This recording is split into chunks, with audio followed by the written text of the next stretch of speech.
It's too bad collectors can't buy every Marvel Legends action figure, especially because there's been so many good ones this year. 2025 has been an awesome time for Marvel Legends, and it's time to end the year with a best of list. We're going to do things a little differently from my previous top 5 lists though, and we're going to have 5 categories. The categories are going to be comic book, deluxe, MCU, multi-pack, and wild card. This means we're only going to pick one action figure for each category, and it also means there's a lot of great action figures that were released this year that we're not necessarily going to get to. But without further ado, grab yourself a drink, grab yourself a snack, and let's talk about some of these awesome action figures that we saw in 2025. First category up is comic book, and I'm going to have to give this one to the Target exclusive Weapon X Wolverine. This is a re-release of the Weapon X Wolverine from a few years ago, but Hasbro has done so much to it that it feels like a completely different action figure. It has new heads, it has new accessories, it has pinless joints now. Everything about it feels different. Granted, it still has a waist swivel and ab crunch, but it didn't really feel like it mattered because it still felt like Weapon X to me. I felt like I was holding a piece of the comics in my hand, and that's the best thing you could possibly say about a comic book action figure. New heads, new hands, you could pull the wires out and plug them into a separate piece that came with the action figure.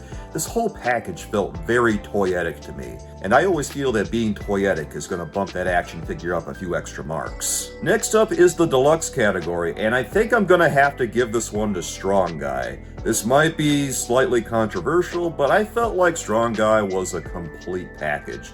The old Build-A-Figure was already an excellent release, a little top-heavy, but that's just Strong Guy. He came with some cool new hands, he had new heads that fit the character very well, and he had a really exciting accessory that had a barbell that bent, and that just felt extra toyetic in its own right. I don't know how you could look at Strong Guy and not absolutely fall in love with this action figure. It didn't get as much excitement as some of the other deluxe releases, but I thought that this was one of the most perfect and complete packages Marvel Legends released this year. Strong Guy, I feel, edged out Gamer vs. Juggernaut because I feel Strong Guy's articulation is better, and I also feel that the accessories add a little bit more to the character. I don't think there's a lot they could do to improve this one. It feels pretty spot on. Not to mention, if you already have the Strong Guy Build-A-Figure like I do, you can take the smiling head sculpt off of that and put it on this action figure. Next category is MCU, and this is a tough category for me because I don't really get that excited when I look at MCU action figures,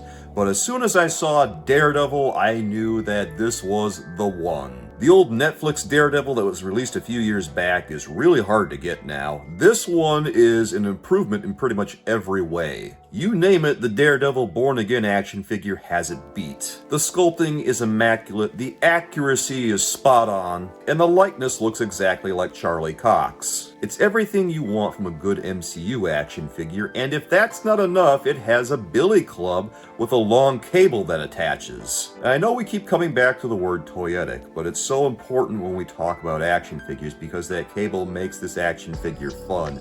It makes it look like Daredevil is chucking his billy club at the enemy. It also doesn't hurt that Daredevil is much more collectible than other MCU action figures because the Daredevil TV show was actually good, and some of the other MCU fare in 2025 wasn't quite there. The next category is multi-packs, and the Nick Fury and Punisher 2-pack was easily the most exciting 2-pack of the entire year. This one is based on the Capcom video game from 1994, the arcade game, and these two bear a striking resemblance to it.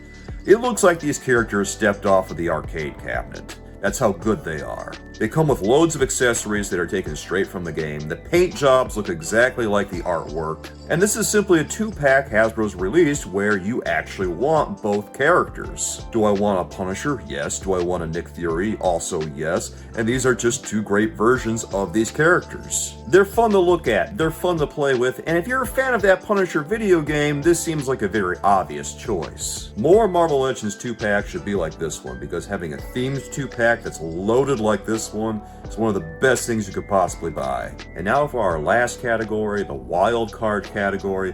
I think I'm gonna have to give it to Shuma Gorath, Gargantos, whatever you want to call him.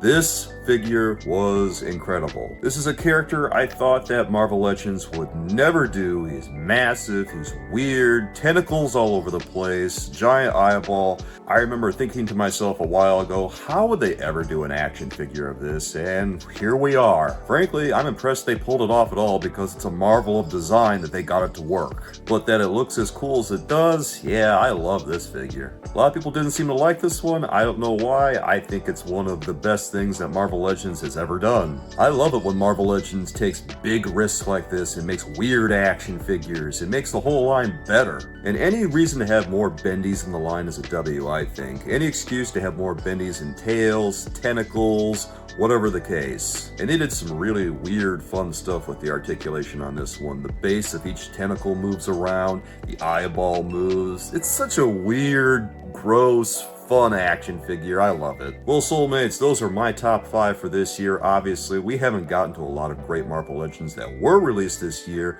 but why don't you let me know what you think the top 5 were down in the comments, because I'd love to hear from you. Thanks for watching, everyone, and I'll catch you again later with the worst of 2025. But until then, have a great day, everyone. Bye-bye.